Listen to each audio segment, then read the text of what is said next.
وقت آیا گوالیار اور جھانسی کے بیچ میں تقریباً 1000 سے زائد لوگ سامنے آگ جلائے تھے، پنڈت جی کرسی پہ بیٹھے تھے، ہاتھوں سے اسلام کا سودا کرنے والے تھے، سامنے سے شیر ویش اہل سنت اور مفتی اعظم پہنچ گئے۔ اب یہاں سنیں، کرسی کے قریب چلے گئے مفتی اعظم، پنڈت جی سے جا کر کہا نبی کی سیدھی سادی امت کو راستے سے بھٹکانا چاہتے ہو؟ ایک دیہاتی کھڑے ہو کے بولا مولانا ہم ایمان دیں گے تو بدلے میں جائیداد ملے گی، زمینیں ملیں گی، دولت ملے گی، تم کیا دو گے؟ ہٹو سامنے سے۔ ہٹ گئے، شیر میں شہر سنت اور مفتی اعظم اسٹیج سے اتر گئے۔ بستی کے باہر ایک مسجد تھی، اس مسجد میں جا کے دیکھا تو گھاس کھلی تھی۔ پوری رات دونوں نے اپنے ہاتھوں سے مسجد کی گھاس کو صاف کیا، وہیں پر سو گئے، اعتکاف کی نیت کی، لیٹ گئے۔ خواب میں اعلیٰ حضرت تشریف لائے،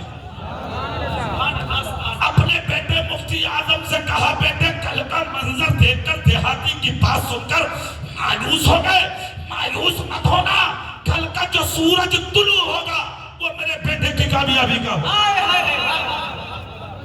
پھر دوڑ پڑے ادھر ہی، پھر دوڑ پڑے۔ حضرت یہاں ایک جملہ اور بول دو، محمد علی بھائی بڑے کام کا ہے۔ آج کچھ لوگ کہہ رہے ہیں اعلیٰ حضرت مولوی تو تھے ولی نہیں تھے، ہاں اس میں کوئی شک نہیں ہے، مولانا بول پڑے تھے، ابے وہ جنتی کہیں کے جاہل، کیا بہکانے کے لیے نکلا ہے نبی کی امت کو؟ ارے اگر اسی چیز کا جواب لینا ہے تو آج ان علماء کے پاس یہ بتائیں گے غیر عالم ولی نہیں ہوتا، ولایت کا تاج اسی کو ملتا ہے جس کے سینے میں اللہ کی خشیت ہوتی ہے، اور اللہ کی خشیت جاہلوں کو میسر نہیں آتی، اللہ کی خشیت مصطفیٰ کے دین کے عالموں کو ملا کرتی ہے۔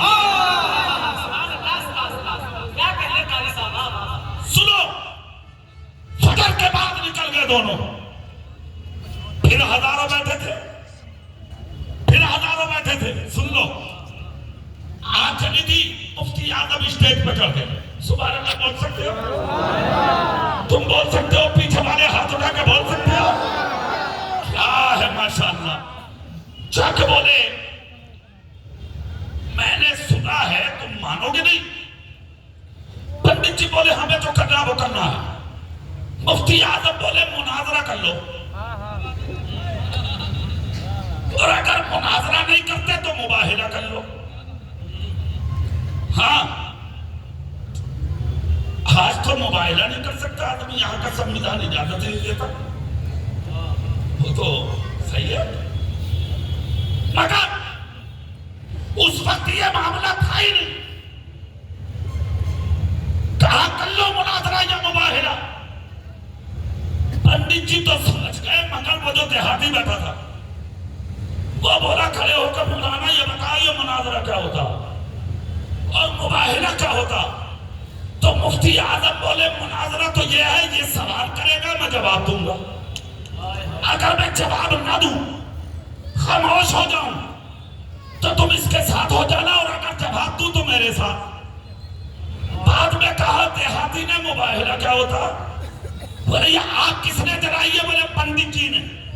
کہا میں ان کا ہاتھ پکڑ کے آگ میں جا رہا ہوں، یہ جل جائے تو یہ جھوٹا، میں جل جاؤں تو میں جھوٹا۔ اب گاؤں کے دیہاتی کی تھوڑی جان جا رہی تھی، کھڑے ہو کے بولا مولانا یہ بات صحیح ہے، یہ والا فارمولا ٹھیک ہے، ایسے ہی کر لو، پکڑ لو ہاتھ پنڈت جی کا اور لے جاؤ۔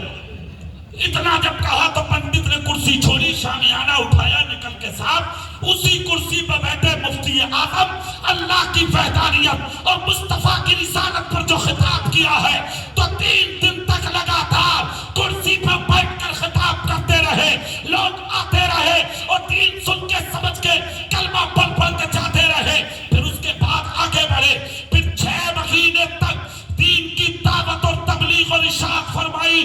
6 مہینے کے بعد جب واپس بریلی شہر میں اہل سنت اور مفتی اعظم کوئی فون کا زمانہ نہیں تھا، خدا کی قسم کوئی خط نہیں آیا تھا، ان کے پہنچنے سے پہلے اعلیٰ حضرت پھولوں کی مالا لیے ہوئے بریلی میں کھڑے تھے۔ لوگ کہتے ہیں کہ مولانا ہے ولی نہیں ہے، تیری نظر میں ولی وہ ہے نا جو کرامت دکھائے؟ تو کوئی فون نہیں آیا تھا، مالا لیے کھڑے تھے اعلیٰ حضرت فجر کے بعد۔ بریلی والوں نے کہا حضور کس کا انتظار ہے جو آج اتنے خوش ہیں؟ تو اعلیٰ حضرت بولے ایک تو روحانی بیٹا آ رہا ہے،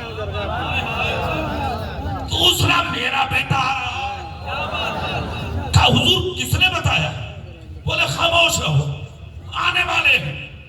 کچھ ہی دیر میں دونوں شہزادگان تشریف لے آئے، مفتی آدم بھی آ گئے، شیخ اہل سنت بھی آ گئے۔